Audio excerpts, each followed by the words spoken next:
Kia ora e te iwi e haere ake nei I te karere, ko tūwhera anō ngā kuaha o te kohanga reo o Omahu, toru tau I muri ia huripari Gabriel. I tū te pō whakanui a Arahia Sterling, a tūmuaki tau tohito o te kura Māori o ngā tapuai I ko tata ake nei he pō whakamihi I ana mahi nui I roto I ngā tau.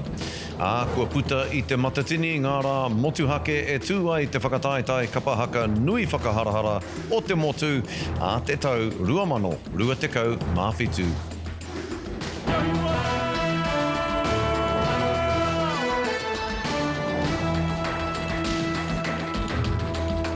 Nō reira kei ngā ringa hutipunga o te waka o te reo Māori tēnā koutou katoa. Nau mai ki te karare e whakapāho atu nei ki o koutou I te kura reo ki Rotorua, 2025. Mo te hia ngā huru tau a Arahia Sterling e noho tūmuaki ana ki tētahi o ngā kura rongonui mo te eke ki ngā taumata o te mātauranga. O tira kua hia ngā huru tau hoki a ia e noho kai arahi ana ki te rohe o Māngere.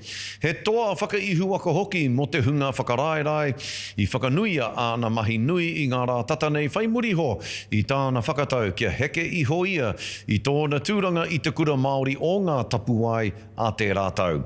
I reira, tā tātou kai kawe kōrero o tira te tino tauira a Arahia a Ethan Oneroa e mātakitaki ana. He waiata.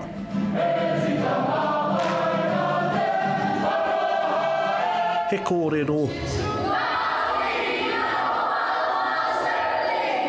He tuku roimata I te rangatira o ngā mahi kuauti I aia. Tūtaki māua I a mā, me tōna harikoa, tōna ngā kaunui, tōna niwha mō ngā tamariki o tēnei kura. Aha kōkō wai, aha kō nohia. I tūwhera te kura Māori o ngā tapuai I te tau 96, ko Arahia Sterling tōna tumuaki nō mai. Nā o nā mātua o tira ngā pau o te ao mātauranga ia I ata poi poi. Koia te tumuaki rangatahi o Aotearoa katoa I taua wā. Mi raro hoki ia I te arahitanga o tana māma, ia Nani Pani me Sir John Graham, koia tētahi o ngā tino pau tautoko I a mātou ākura Māori nei. Nō reira hikaka I taua wā. I roto I ngā tau ko ngā hua o ana mahi kua paua I te ao kapahaka.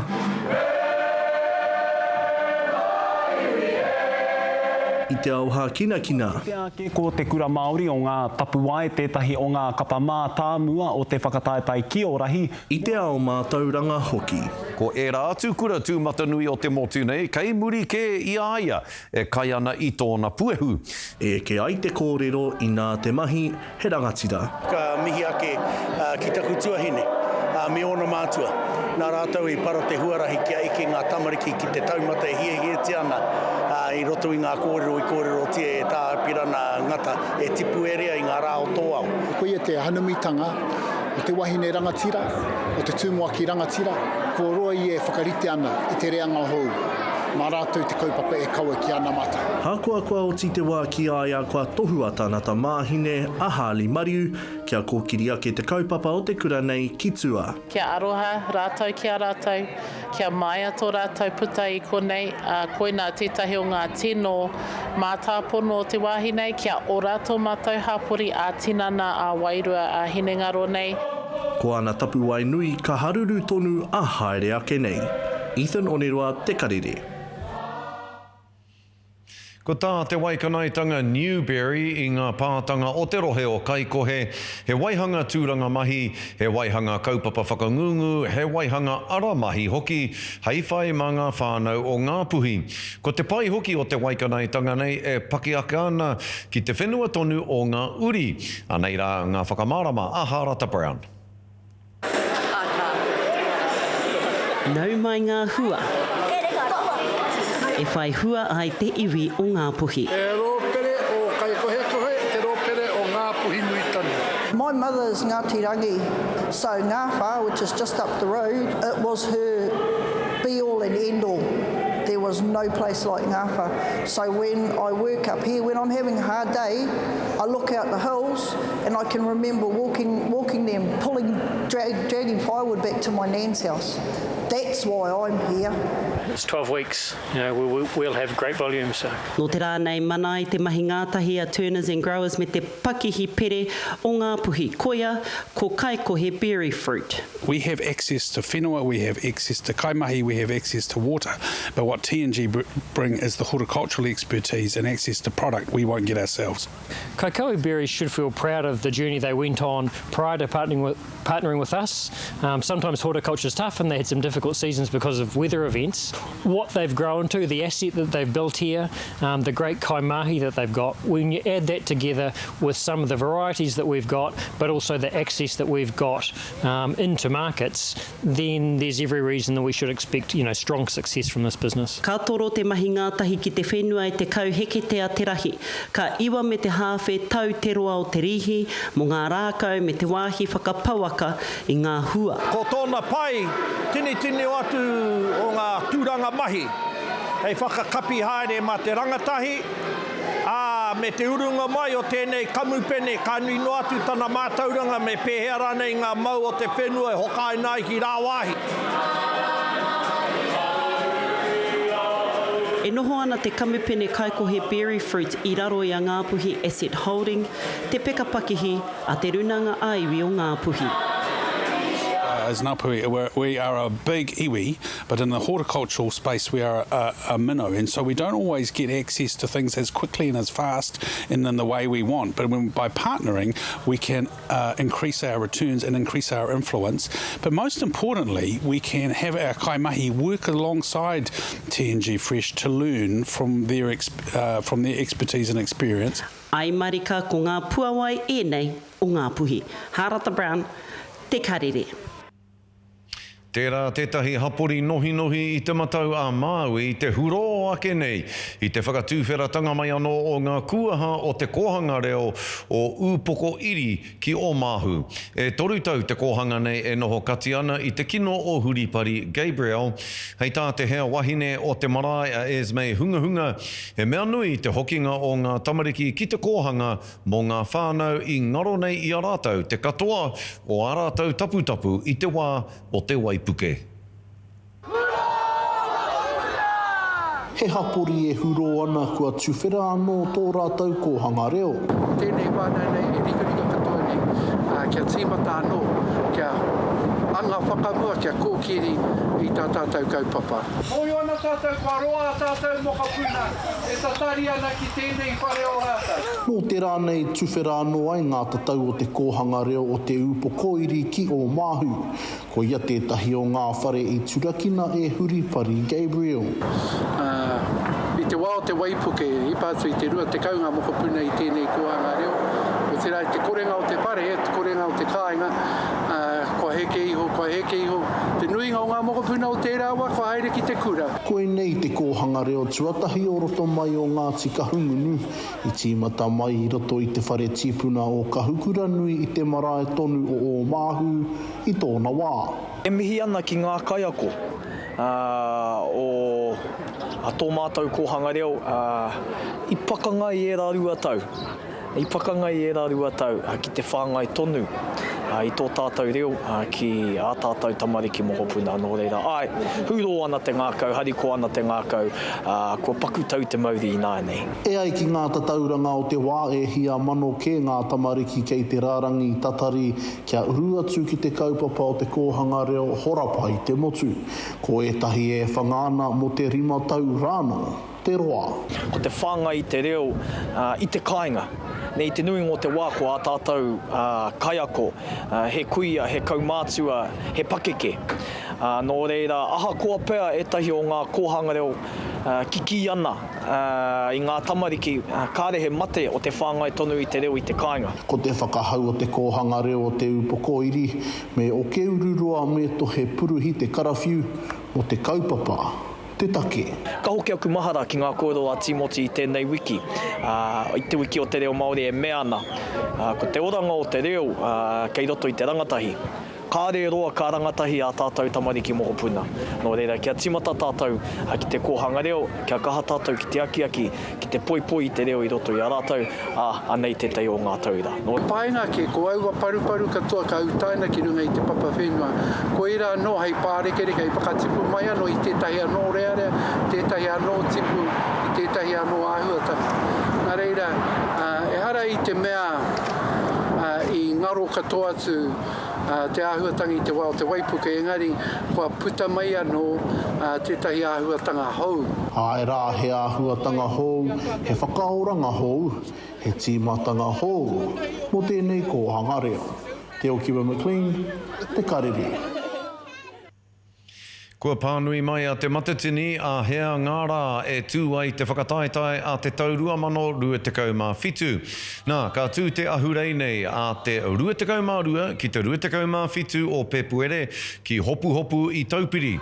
Ka riro mā Waikato Tainui e manaaki i te tahatonu o te matatini me te wharehaka o Tainui Waka. Hei te taurua mano rua tekau mā ono ka tīmata ngā whakataetai a rohe kia ki te ake ai ko wai ka uru ki te matatini. Rua tekau mā rima tau kua hipa i te tūnga whakamutunga o te matatini ki roto o Waikato. Ki te poi tarawhiti ai nei, aha koa ngā kūrakurakutanga o te wiki nei, i ara ake te kapararau he hiriwa ki te taumata. I te whakamātautau a Tiny Jameson tuatahi i ngā pō.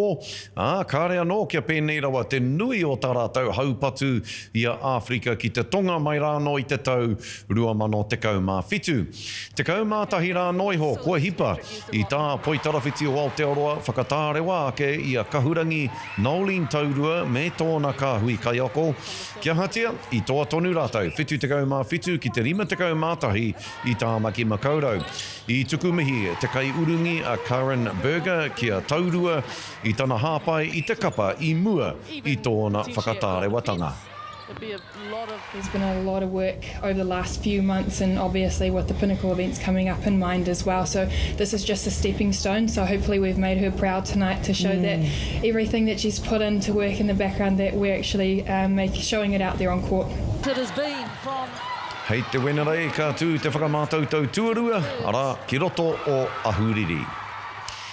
Whutupōro i aia nei i huri i te moi o ngā mamaku kia whai rātau i tā rātau taitara a ao tuawhitu i te whakataetai ipu whutupōro wāhine o te ao hei moi papa i te hingatanga nui kia kānata toru tekau mā whā ki te tekau mā iwa i ngā rangi whakatānei. Kāore te kapa o kānata i te utu i wā rātau kai tākaro kia whutupōro te whai ao te pō te ao kia hatia whakatūmeke hia tonutia e rātau ngā mamaku. Kia kaua ngā mamaku e whai i tā rātau taitara tuawhitu.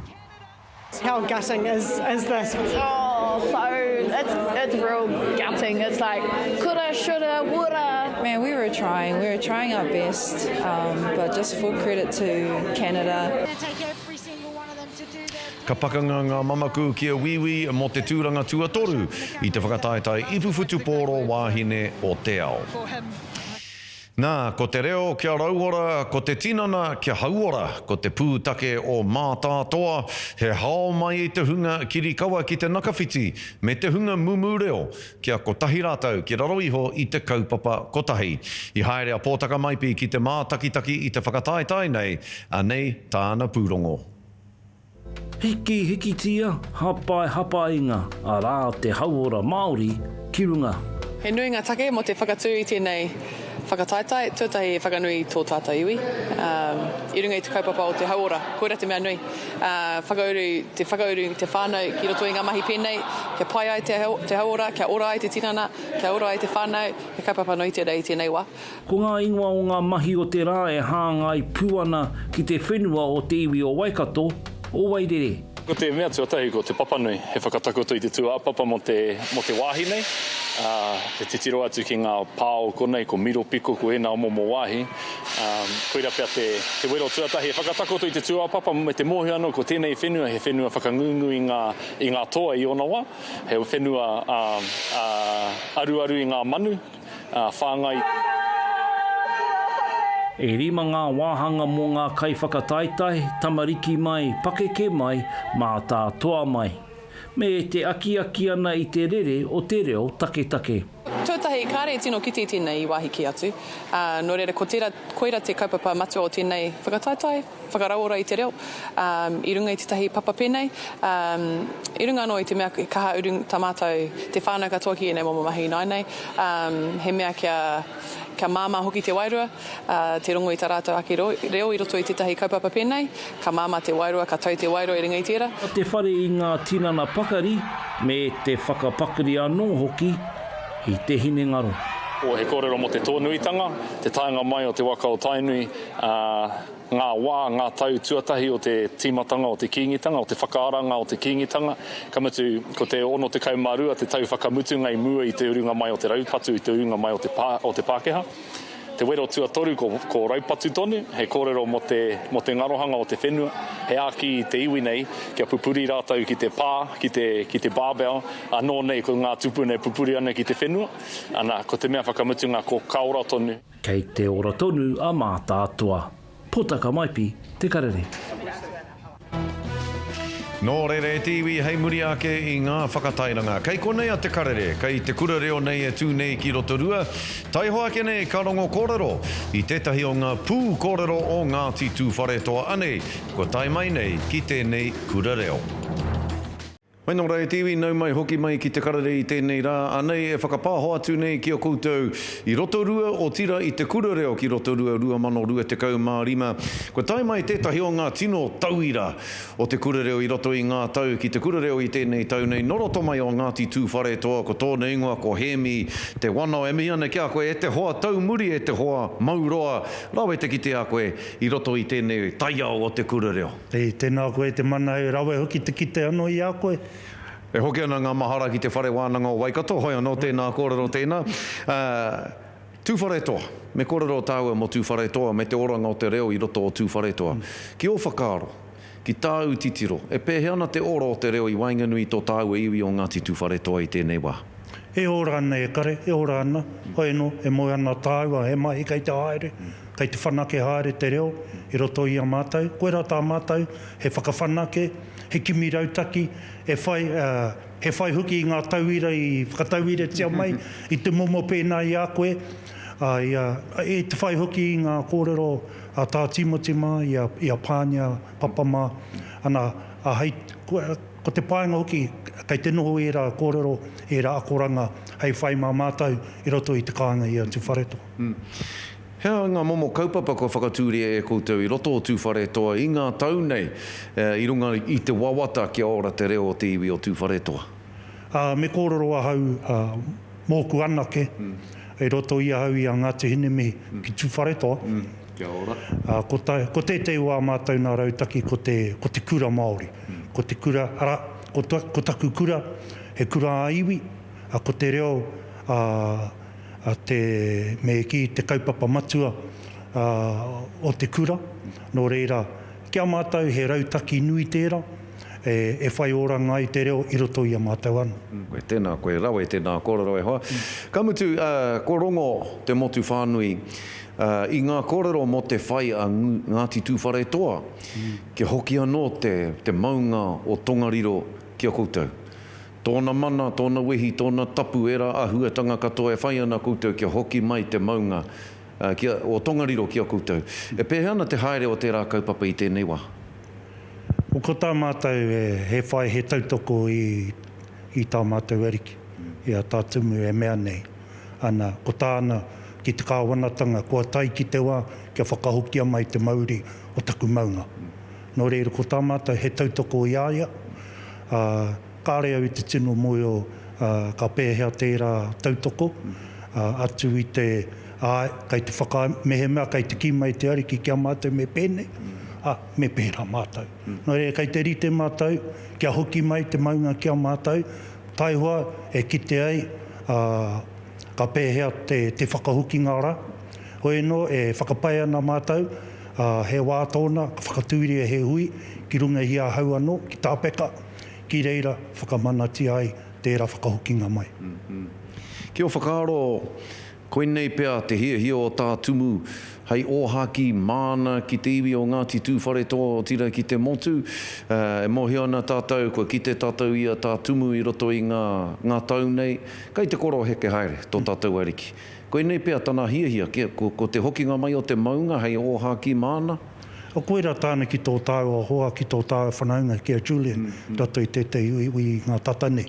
Hoi noa, o tā mātou e tūmanako ana, e hia ke ngā kaupapa kei mua i te aroaro o tō mātou ariki. Nō reira, me kau au e ki, e koe nei tāna mai mutunga, e kā. Tēnā koe, tika i te tika tēnā kōrero. Me te tūmanako i kia piki tonu te ora ki tō tātou ariki, kia tauroa tonu te ora o tō tātou ariki o tā tumu. Hoi anō, koe tai mai koe ki te kurere o Rotorua. Nā te aha koe i haere mai ai ki te kurere o Rotorua i tēnei tau. Hea o wawata mo te kura i tēnei tau. Nā te tāhua o ngā wānanga ai roto i ngā tau, tērā tau hoki tērā, i hoki pēnei mai ai. Tēnei uri o ngā tutuwhare tō te arawa waka. Waimari ahau. Kei te wāte au, ki te haere mai, kei te hararei tēnei tumoa ki nei. Nō reira, e tika ana kei te haere tonu ngā akoranga ne te mana hau. Nō reira, nā te hia kai ki tō tāwana i reo rangatira, kua hoki mai tēnei tauira, tēnei pia ki konei, ki te whakarongo, ki te ako anō, i raro i o kutana rekereke. Mihi ana ki a koe te tuakana tēnā koe, ko rangatira te karare i a koe i tēnei rā. Ka mutu, he taonga katoa we nā kōrero i kōrero hia e koe, ke mohi o mai koe, i a tāua i te whare wānanga o Waikato, ko koe te tahi aku tino tauira, ka te tiro ki a koe, me tō mohi o ki te reo, ka whakaraku, me rite au ki a hemi, te wano, me rite taku reo ki tōna. E mihi ana ki a koe, pada, tēnā koe, kia orara. Hoi nora e te iwi, e whai ake nei, ko ngā matapai huarere o te wā, nō reira kei tawhiti koutou, kia mautonu mai, kia te karere. Hoki mai anō ki te karere, anei ngā huarere o te wā.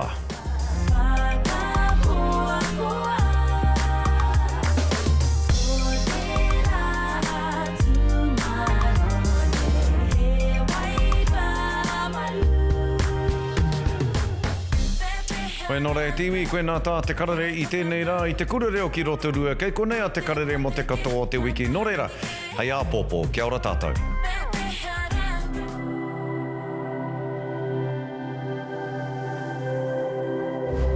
Ko te reo, te take.